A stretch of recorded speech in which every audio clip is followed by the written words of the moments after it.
Praise the Lord. ക്രിസ്തുവിൽ പ്രിയ സഹോദരങ്ങളെ, ഈ പുതിയ ദിവസത്തിനായി നമുക്ക് ദൈവത്തിന് നന്ദി പറയാം. ഈ പുതിയ ദിവസം ദൈവത്തോട് ചേർന്ന് നടപ്പാനും മനസ്സ് പുതുക്കുവാനും പാപ വഴികളെ വിട്ടുതിരിയുവാനും നിലനിൽക്കുന്നതും നശിച്ചു പോകാത്തതും നിത്യമായതിനെ പിൻപറ്റുവാനൊക്കെ ജ്ഞാനമുള്ളൊരു ഹൃദയം ദൈവം നൽകുന്നതിനായി നമുക്ക് ദൈവത്തിന് നന്ദി പറയാം. കാരണം ലോകം അതിൻ്റെ അന്ത്യത്തിലേക്ക് പോകുന്നു.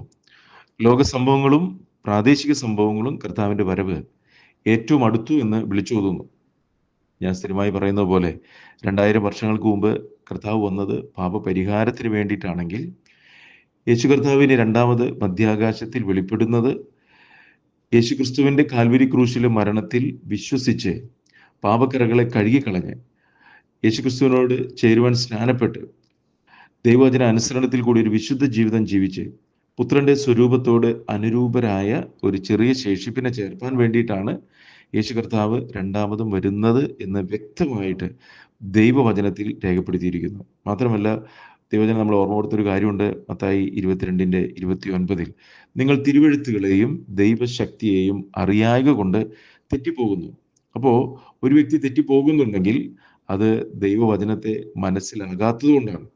അതുകൊണ്ടാണ് കർത്താവ് പറഞ്ഞത്, ഭക്ഷണത്തിനുള്ള വിശപ്പല്ല, വെള്ളത്തിനുള്ള ദാഹവുമല്ല, എൻ്റെ വചനത്തിനോടുള്ള വലിയ ദാഹത്തെ ഞാൻ അയക്കും. അതുകൊണ്ട് ദൈവവചനത്തിലേക്ക് ഉറ്റുനോക്കിക്കൊണ്ട് ജീവിതത്തെ ക്രമപ്പെടുത്തുവാൻ ജ്ഞാനമുള്ളൊരു ഹൃദയം ദൈവം നമുക്ക് നൽകട്ടെ. ഇന്നത്തെ ചിന്തയ്ക്കായിട്ട് യോഹന്നാൻ്റെ സുവിശേഷം 5-ാം അധ്യായം 39-ാം വാക്യം. അവിടെ പറയുന്നത്, നിങ്ങൾ തിരുവെഴുത്തുകളെ ശോധന ചെയ്യുന്നു, അവയിൽ നിങ്ങൾക്ക് നിത്യജീവൻ ഉണ്ട് എന്ന് നിങ്ങൾ നിരൂപിക്കുന്നുവല്ലോ. അവ എനിക്ക് സാക്ഷ്യം പറയുന്നു. എങ്കിലും ജീവൻ പ്രാപിക്കേണ്ടതിന് എൻ്റെ അടുക്കൽ വരുവാൻ നിങ്ങൾക്ക് മനസ്സില്ല. അപ്പോൾ ഈ വചനം യേശു കർത്താവ് പറയുമ്പോൾ ഇന്ന് നമ്മളത് വായിക്കുമ്പോൾ നമ്മൾ മനസ്സിലാക്കേണ്ട ഒരു കാര്യം എന്ന് പറയുന്നത്, യേശു പറഞ്ഞൊരു കാര്യമുണ്ട്, ഞാൻ ജീവൻ്റെ ഉടയവനാണ്, ഞാൻ തന്നെ വഴി, ഞാൻ തന്നെ സത്യം, ഞാൻ തന്നെ ജീവൻ, എന്നിലൂടെ അല്ലാതെ ആരും പിതാവിൻ്റെ അടുക്കിലേക്ക് പോകത്തില്ല. അപ്പോൾ ജീവൻ്റെ ഉടയവനായ യേശു കർത്താവിലേക്ക് ഒരു വ്യക്തി വരുമ്പോഴാണ് ആ വ്യക്തിക്ക് ജീവൻ ഉണ്ടാകുന്നത്. ഇന്ന് മനുഷ്യരിലുള്ള ജീവൻ എന്ന് പറയുന്നത് അത് നിത്യജീവനല്ല, അത് പാപത്താൽ വീണുപോയ മനുഷ്യനിലുള്ള ക്ഷണികമായിട്ടുള്ള ജീവിതമാണ്. അത് ഈ ലോകത്ത് 70, 80, 100, 120 വയസ്സ് വരെയൊക്കെയുള്ള ഒരു ജീവിതമാണ്. എന്നാൽ യേശു കർത്താവ് നമുക്ക് നൽകുന്ന ജീവൻ എന്ന് പറയുന്നത് നിത്യജീവനാണ്. നിത്യനായ ദൈവത്തോടു കൂടെ നിത്യത മുഴുവൻ മരണമില്ലാത്ത തേജസ്സുള്ള ശരീരത്തിൽ ദൈവത്തോടു കൂടെ വസിക്കുന്ന ഒരു അനുഭവത്തിലേക്കാണ് ദൈവം മനുഷ്യനെ ഇപ്പോൾ ഒരുക്കുന്നത്. സൃഷ്ടിച്ചത് ഈ ഒരു അനുഭവത്തിലായിരുന്നു, പക്ഷെ പാപം ചെയ്തപ്പോൾ നഷ്ടപ്പെട്ടു പോയത് നിത്യജീവനാണ്. എന്നാൽ ആ നിത്യജീവനെ തിരികെ നൽകുവാൻ പാപത്തിൻ്റെ ശിക്ഷയായ മരണത്തെ യേശു കർത്താവ് ഏറ്റെടുത്ത് നമുക്ക് എല്ലാവർക്കും വേണ്ടി പകരം മരിക്കുകയും യേശു ക്രിസ്തുവിൽ വിശ്വസിക്കുന്ന ഒരു വ്യക്തിയുടെ ആ പാപത്തിൻ്റെ ശിക്ഷയായ മരണത്തിൽ നിന്നും വിടുവിക്കുകയും നഷ്ടപ്പെട്ടു പോയി നിത്യജീവനെ ആ വ്യക്തിയിലേക്ക് തിരികെ നൽകുകയും തുടർന്ന് ആ ജീവന്റെ സമൃദ്ധിയിലേക്ക് ദൈവവചനത്തിൻ്റെ അനുസരണത്തിൽ കൂടി ആ വ്യക്തി നയിക്കപ്പെടുകയും ചെയ്യുന്നു. ഇങ്ങനെയാണ് ഒരു വ്യക്തി വീണ്ടും ജനിക്കുന്നതും വളരുന്നതും നിത്യതയ്ക്കായിട്ട് ഒരുങ്ങുന്നതും. അപ്പോൾ ഇവിടെ പറയും, നിങ്ങൾ തിരുവെഴുത്തുകൾ ശോധന ചെയ്യുന്നുണ്ട്. അപ്പോൾ പലരും വചനമൊക്കെ വായിക്കുന്നുണ്ട്, അവയിൽ നിങ്ങൾക്ക് നിത്യജീവൻ ഉണ്ട് എന്ന് നിങ്ങൾ നിരൂപിക്കുന്നു. അപ്പോൾ ഈ വചനത്തിൽ നിത്യജീവൻ ഉണ്ടെന്ന് കാര്യങ്ങളും അറിയാം. അവ എനിക്ക് സാക്ഷ്യം പറയുന്നു. കാരണം ഓരോരോ വചനവും യേശു ക്രിസ്തുവിലേക്കാണ് പോയിന്റ് ഔട്ട് ചെയ്യുന്നത്, യേശുവിനെയാണ് ചൂണ്ടിക്കാട്ടുന്നത്, വിശ്വാസത്തിൻ്റെ നായകന് പൂർത്തി വരുത്തുന്ന യേശുവിനെയാണ് കാണിക്കുന്നത്. ദൈവത്തിനും മനുഷ്യർക്കും ഇടയിലുള്ള ഏക മധ്യസ്ഥനായ യേശുവിനെയാണ് കാണിക്കുന്നത്. അതാണ് അവിടെ അവ എനിക്ക് സാക്ഷ്യം പറയുന്നു എന്ന് പറയുന്നത്. തുടർന്ന് പറയും എങ്കിലും. ആ എങ്കിലും എന്ന് പറയുന്ന വാക്കിന് വലിയ പ്രാധാന്യമുണ്ട്. എങ്കിലും ജീവൻ പ്രാപിക്കേണ്ടതിന് എൻ്റെ അടുക്കൽ വരുവാൻ നിങ്ങൾക്ക് മനസ്സില്ല. കാരണം വചനമൊക്കെ കേട്ടാലും മനസ്സ് പുതുക്കുവാനായിട്ട് പലർക്കും സാധിക്കുന്നില്ല. കാരണം മനുഷ്യനെ ദൈവം സൃഷ്ടിച്ചപ്പോൾ അവന് സ്വതന്ത്രമായി ചിന്തിക്കാനുള്ള ഇച്ഛാശക്തിയുണ്ട്, ഫ്രീ വില്ല് ദൈവം തന്നിട്ടുണ്ട്.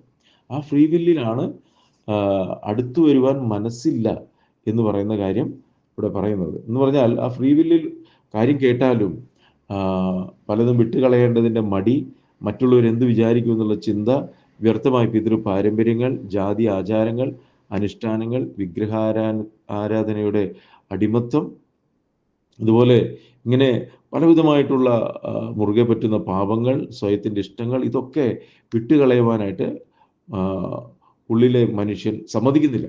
അതുകൊണ്ട് ഇവിടെ പറയുന്നത് എങ്കിലും ജീവൻ പ്രാപിക്കേണ്ടതിന് എൻ്റെ അടുക്കൽ വരുവാൻ നിങ്ങൾക്ക് മനസ്സില്ല. എന്നാൽ ദൈവവചനം പറഞ്ഞ സത്യം നിങ്ങളറിയും, സത്യം നിങ്ങളെ സ്വതന്ത്രരാക്കും.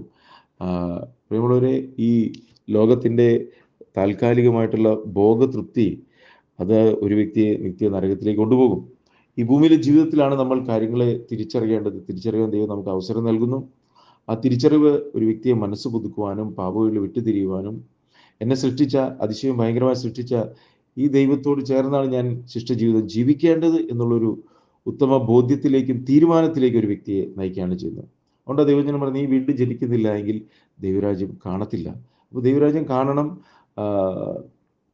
ദൈവരാജ്യത്തിലേക്ക് പ്രവേശിക്കപ്പെടണം, ദൈവരാജ്യത്തിൽ വളരണം, ദൈവരാജ്യത്തിൽ ജീവിക്കണം. അപ്പോൾ ഇങ്ങനെയൊക്കെയാണ് ദൈവവചനത്തിൽ കൂടി ദൈവം നമുക്ക് കാര്യങ്ങളെ വെളിപ്പെടുത്തി തരുന്നത്. അപ്പോൾ ഇവിടെ പറയണമെങ്കിൽ ജീവൻ പ്രാപിക്കേണ്ടതിന് എൻ്റെ അടുക്കൽ വരുവാൻ നിങ്ങൾക്ക് മനസ്സില്ല. എന്നെ കേൾക്കുന്ന പ്രിയമുള്ളവരെ, നമ്മളൊരിക്കലും ദൈവവചനം കേട്ട് തള്ളിക്കളയുന്നവരുടെ കൂട്ടത്തിലാകരുത്.